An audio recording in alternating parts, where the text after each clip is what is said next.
वर्ग कप्तान असलेल्या 13 वर्षीय विद्यार्थ्याला त्याच वर्गातील विद्यार्थ्यांनी लाथा बुक्क्याने तसेच गळ्यावर, पोटावर आणि डोक्यावर मारून गळा आवळून त्याचा खून करण्याचा प्रयत्न केला।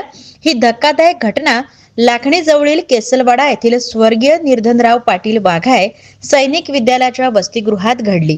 तर या प्रकरणी लाखणी पोलीस ठाण्यात 4 विधी संघर्ष बालकांविरुद्ध गुन्हा नोंदविण्यात आला आहे। विशेष म्हणजे मागील वर्षी याच वसतिगृहाच्या इमारतीवरून पडून एका आदिवासी बालकाचा संशयास्पद मृत्यू झाला होता। तर जय खोमदेव हलमारे वय वर्ष 13 असे जखमी विद्यार्थ्याचे नाव आहे। जय हा वर्गाचा कॅप्टन आहे। यातील 4ही विधी संघर्ष बालक हे 13 वर्षाचे असून गोंदिया, लाखांदूर, केसलवाडा, मदनापूर तालुका कुही या गावातील आहेत। तर हे विद्यार्थी वर्गात नेहमी नियम तोडत असल्याने जय त्यांना ताकीद देत होता आणि त्याचा राग मनात धरून 9 ऑक्टोबर 2025च्या मध्यरात्री 2 वाजताच्या सुमारास वसतिगृहात विद्यार्थ्यांनी जयला लाथा बुक्क्याने तसेच डिव्हायडरने गळ्यावर, पोटावर, कमरेला, डोक्यावर मारले।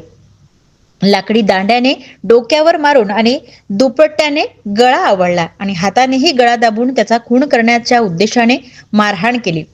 वैद्यकीय अहवालात जयच्या शरीरावर, गळ्यावर अनेक दुखापती, व्रण, रक्तस्राव असल्याचे नमूद आहे। तर या प्रकरणी वैद्यकीय अहवाल आणि बाल कल्याण समितीच्या पत्रावरून लाखणी पोलीस ठाण्यात गुन्हा नोंदविण्यात आला आहे। 9 ऑक्टोबर रोजी ही धक्कादायक घटना घडल्यानंतर ही लाखणी पोलिसांकडून या प्रकरणी कारवाई करण्यासाठी टाळाटाळ करण्यात आली। काही सामाजिक संघटनांकडून याची दखल घेत वरिष्ठ पोलीस अधिकाऱ्यांकडे तक्रार करण्यात आली आणि 2 महिन्यानंतर अखेरीस या प्रकरणी पोलीस कारवाई करण्यात आली। मागील वर्षी याच शाळेतील वसतिगृहाच्या इमारतीवरून पडून एका आदिवासी विद्यार्थ्याचा मृत्यू झाला होता। त्याची चौकशी ही थंड बस्त्यात आहे।